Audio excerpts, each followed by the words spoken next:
Di sini, di sini laki-laki itu dikuburkan, mati.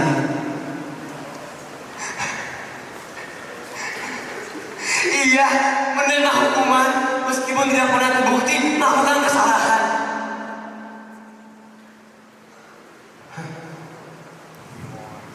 Ketidakadilan ia terima dengan teriakan, "Bapak,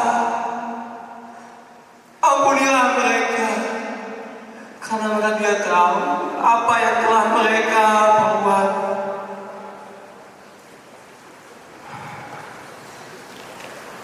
Hanya karena ia mengaku sebagai Tuhan. Apa dia layak dihukum mati?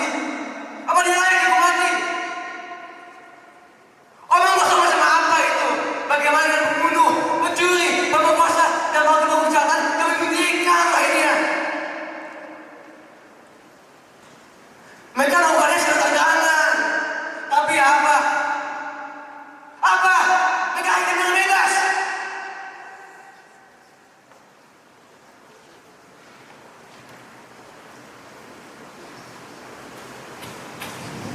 Ya, laki-laki itu bernama Yesus. Ia tidak pernah berusaha. Bahkan ia seringkali menyembuhkan berbagai macam penyakit. Orang buta dapat melihat kembali. Orang tuli dapat mendengar kembali. Orang lumpuh bisa berjalan lagi. Bahkan ya, orang mati sekalipun bisa hidup kembali. Lu biasa bukan?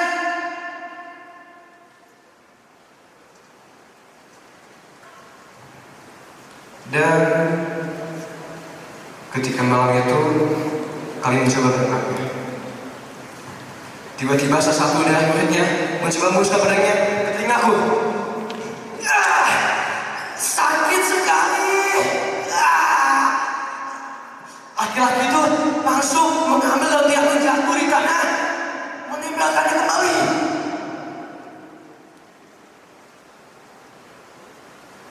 Dan lihat ini, lihat, kumiku kembali semula.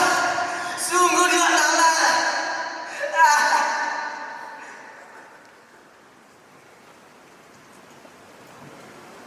Kemudian ia dibawa ke pembantaian. Iya, pembantaian. Ia ditarik, ditendang, ia didorong, memikul saya sendiri dengan tubuh yang terluka berjalan ke bukit Golgota.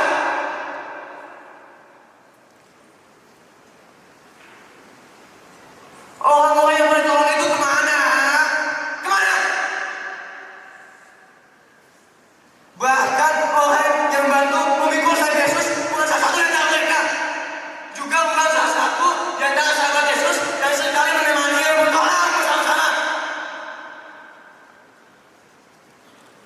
Hei! Kemana orang buta yang telah ditolongin, yang telah dibantu itu kemana? Bahkan sampai sebelum itu kemana? Kemana? Kemana orang buta yang telah dikasihkan kembali? Kemana? Woi! Kemana dibalik gua yang telah dimakan mati dan ikan?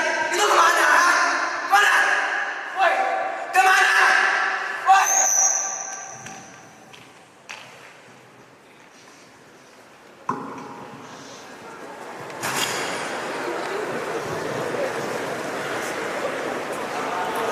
Hidup gue itu kayak peribahasa. Hidup sedang, mati tak mau. Bertahun-tahun gue tinggal di dalam sana. Iya, di dalam kuburan yang gelap tanpa kebahagiaan itu. Gue selalu bekerja keras. Gue belajar, dan belajar. Sampai bahkan gara-gara belajar gue kehilangan teman. Gue juga kehilangan kenangan-kenangan yang kalau teman-teman gue bilang sih memorable moments gitu deh. Apaan? Memorable moments? Gue sekolah supaya gue pintar lah. Buat apa bikin kenangan? Gak guna. Ya sebenarnya karena gue sadar juga sih, gue bukan orang yang pintar. Gue gak bisa ngandelin siapapun. Saat teman-teman gue, mereka bisa nongkrong, mereka bisa mabar, gue juga pengen. Gue iri kadang. Kerjaan gue hanya duduk manis di kamar, buat belajar,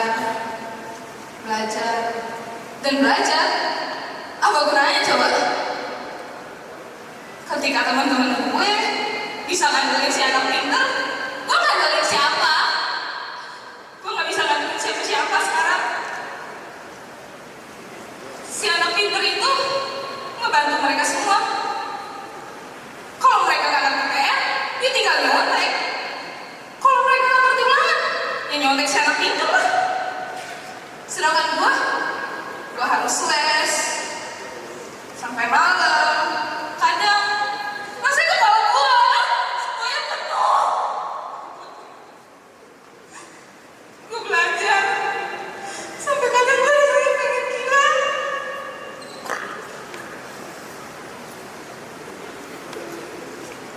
Kalau kata guru-guru dan orang tua gue, rajin itu angka pandai.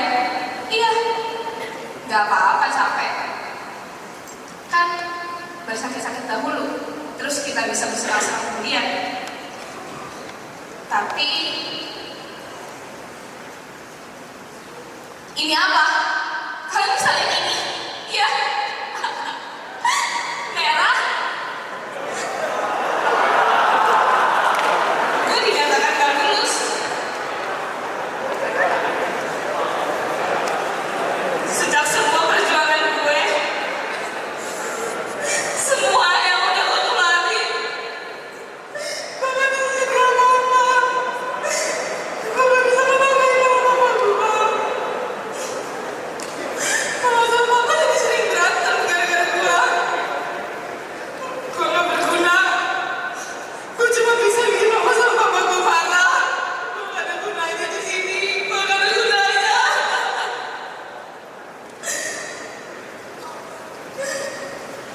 Kalau katanya usaha gak bakal nyihatin hasil, tapi ini apa? Sombong! Usaha itu nyihatin hasil.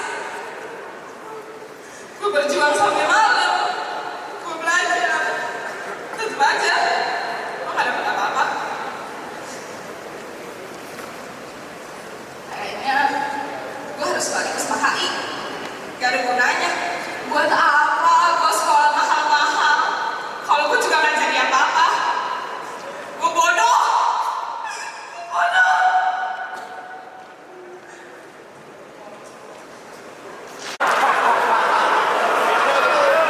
Tunggu terbuka, Yesus telah bangkit. Benar, dia telah bangkit kembali. Ini adalah hari kemenangan dan kebangkitannya.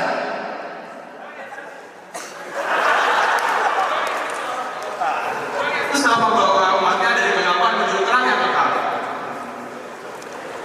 Ternyata ialah terang yang selama ini kita nantikan. Dalam Dia ada hidup dan hidup adalah terang manusia. Terang itu bercahaya dalam kegelapan dan gelap itu tidak menguasainya. Mari kita persiapkan diri kita untuk berjalan bersama Yesus. Yesus ialah terang yang telah membuka jalan bagi seluruh umatnya. Kita berdiri dan dengan penuh sukacita kita merayakan kebangkitannya.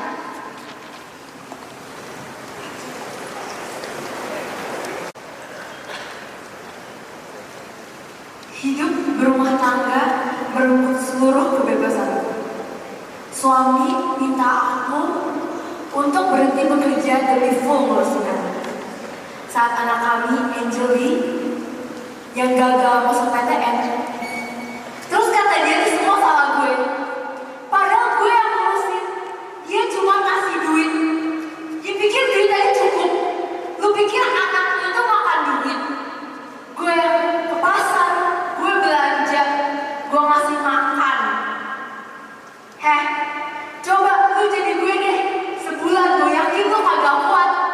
Coba sini gue tantang. Dari kecil ya, Angel itu semua gue yang ngurusin. Ganti popoknya, masak, gue kasih makan.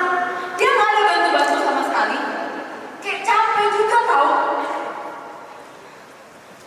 Masa ya, gue cuma mau keluar negeri sama teman-teman gue mau healing. Kagak boleh sama tuh orang. Gue kagak boleh keluar negeri sama teman-teman gue.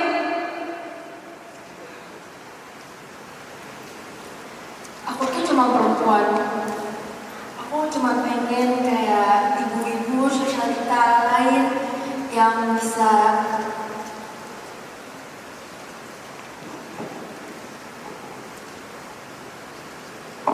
ke salon, bisa ganti makeup artis, bisa nail art. Gue juga pengen kali pergi keluar negeri, keluar kota, kemana kek? Yang penting kayak di rumah doang, bosen tau gak sih ngeliatin muka yang sama.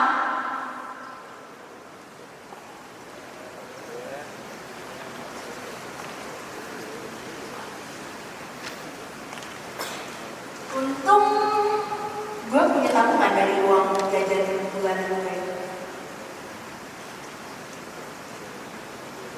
Kalau jajan sih kayaknya cukup deh buat gue pergi sama teman-teman keluar negeri. Gue pergi deh. Siap-siap dulu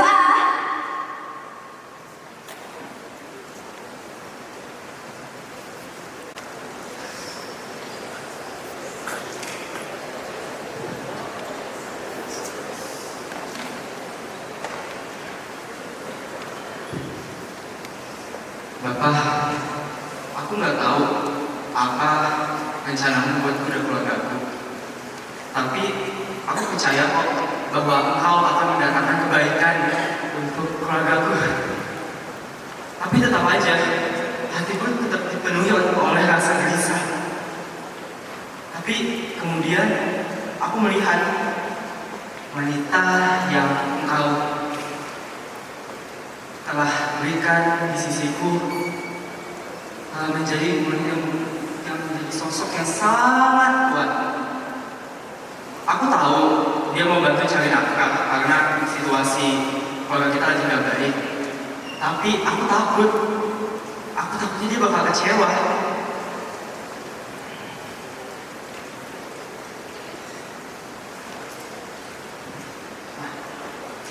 Untungnya nih, kan istri aku mau jalan-jalan, aku udah sediain lumayan lah buat dana dia jalan-jalan. Aku udah nabung buat kamu. Aku kayak kok nggak keluar dari rumah.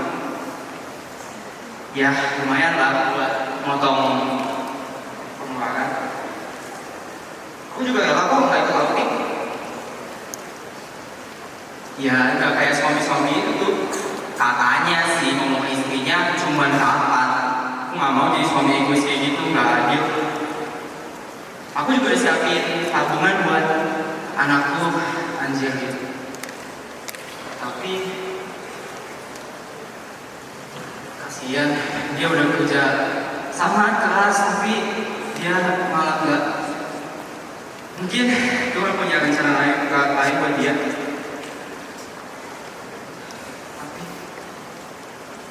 Sebenarnya aku nggak maksa buat dia masuk PTN, cuma masalah situasi keluarga kita lagi nggak baik-baik aja.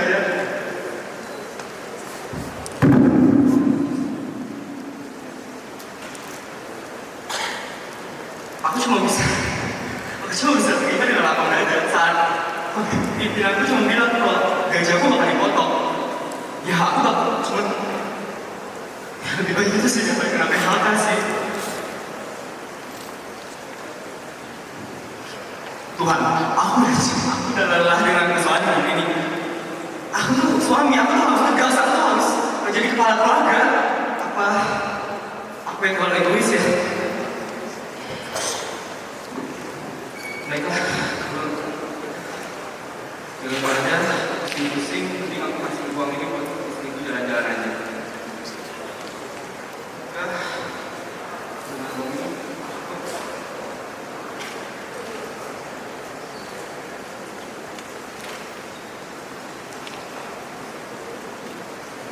Semoga cukuplah buat dia keluar dari.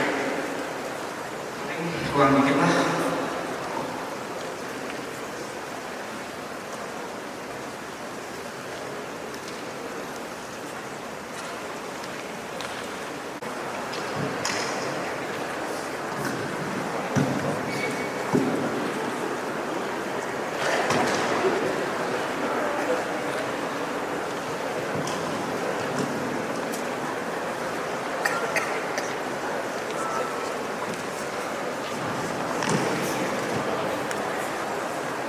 Surprise!